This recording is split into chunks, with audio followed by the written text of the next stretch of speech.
The FX30, right? Is it a good camera? Now, in today's video, I'm gonna just talk about the usability of it, what I think about it, comparing it to the Sony a7S III because that's the camera that I do have, and also maybe if it's an upgrade from the Sony a7 III in case those of you guys are wondering, man, is the FX30 good enough?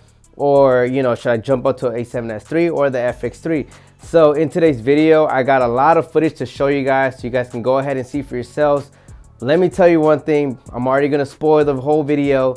This camera is worth the purchase, especially for the price tag. So before I get started with anything, let's go ahead and play some footage. I've been to myself, just me lately. I don't need a lot, no. Just me and the fam, few friends ain't playing on speaker. All right, so hopefully you guys love the footage you just watched straight out of the Sony FX30. I shot a music video and really wanted to talk about it today as far as the camera, the image quality, the overall, you know, usability of it. And again, this is coming from a Sony a7S III user. The FX30, is it worth it for the price tag? That's the first thing we're gonna talk about, and I will say hell yeah. For $2,000, I think I spent maybe $2,200 with the handle, but if you can somehow find a camera body out there for just $1,800, that's really what it goes for just the body without the handle. It's a steal. Like, I don't know how else to phrase it. Now, I will tell you guys the one thing that I hate that I was dealing with when I was shooting the music video with the FX30 is the Super 35 sensor. That is a big drawback. Now, again, the one thing I like about this camera is Super 35 throughout all. So you're not gonna get an extra crop or anything like that. Compared to you going with a full frame, then you go to 4K 60 and then crops in. You're not gonna get that. You're gonna get a full Super 35. So that's a good thing. However, if you come from a full frame camera like me with the Sony a7S III, the biggest drawback is when you put a 50mm on this, it's gonna feel like you're dealing with like an 85, 90mm. I might be exaggerating, I don't know the numbers when it comes to focal ranges, but just keep in mind, you definitely will get an extra punch. I think it's like a 1.7 or 1.8, something like that. So that really affected me. I had to go with a 14mm when I had the Artist King H shooting in front of my bodega set with the Corvette car right there. I had to get a wide shot. 14mm was just barely able to cut it. I know if I put that on a full frame, you're gonna get the whole space that I would not use a 14mm. For something like that, I would probably use a 24 or a 35. But with the FX30, I had to use a 14mm. So the first thing I will say with the Super 35 to counter it, make sure if you guys plan to go with this camera, because for one, you do save good money and you get outstanding image. Maybe, you know, make sure you have a little bread on the side and get the 14mm G Master 1.8 lens. That's gonna be a very good lens to pair up with this camera. So when you're in tight situations, that 14mm can bail you out. But now if you really need a super wide angle lens, you might need to go wider. And I'm not sure if Sony makes anything wider. They probably do, but not at that fast f-stop. So keep that in mind. Get a wide lens with this camera so it can help you with those issues. But again, I have a lot of things that I can counter with the issues that the FX30 has. Now, the next thing I want to talk about that I hate about the FX30 when I was shooting is the low light. Compared to the Sony a7S III, it's understandable, right? That's a full frame. This is a Super 35 or crop sensor, whatever you want to call it. If you shoot with the FX3, I'm sure it's the same as the Sony a7S III. Correct me if I'm wrong.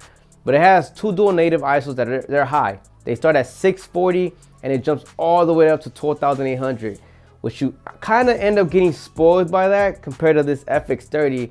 I believe it's like 800 and 2500 native ISO. I mean, I needed a lot of lighting to kind of compensate for the defects of this camera. However, I own a lot of lighting. So if you own a lot of lights, then the FX30 is not gonna be an issue because you have the lighting to back up the downfalls of this camera. So be aware of that. If you have the lighting, maybe you can save yourself technically almost $2,000 not going with the Sony a7S III and going with the FX30. Now the standard thing, image quality, right? The image quality out of the FX30 is the same. You're not gonna tell the difference from the FX3, from the Sony a7S III.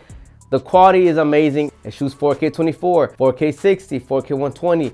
It did not overheat, by the way, so that's a good sign at all. So that's one thing to mention. And the good thing is they're all 10-bit. So 4K 24 all the way to 4K 120, all 10-bit.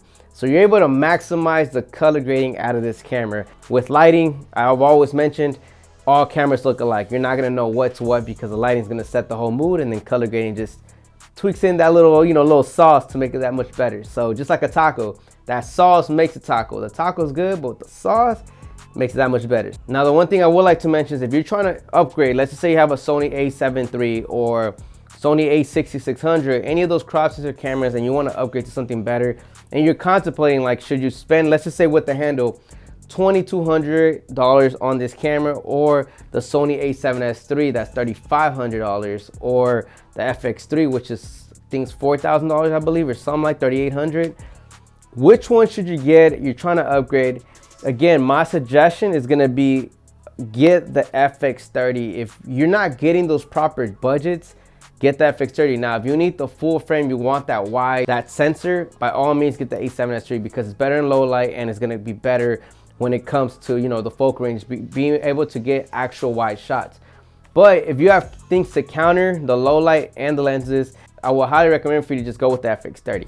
It's a good camera.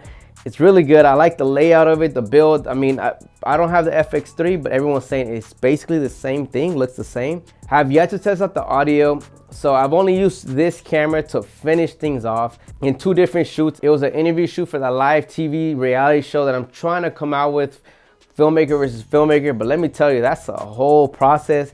I might have to even push that back a few months. It's hard, and I'll explain it on a video separate later.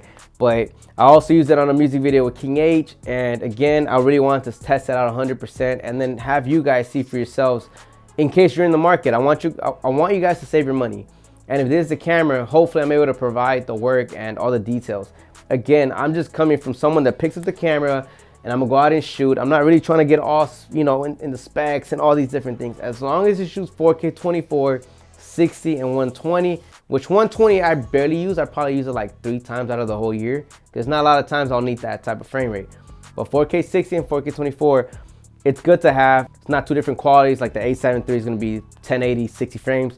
This is gonna be kind of like a better upgrade in that term. But again, I'm not the best when it comes to cameras. I'm really good when it comes to tacos. I could talk to you about all the tacos and the sauces and everything, but cameras, I just wanna grab it just like I just wanna grab a taco.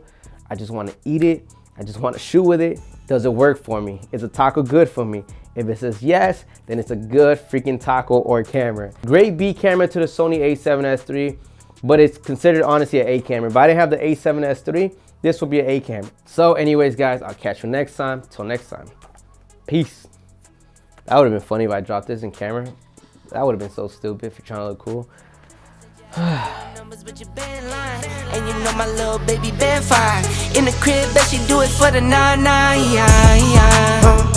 I've been to myself, just me lately. I don't need a lot.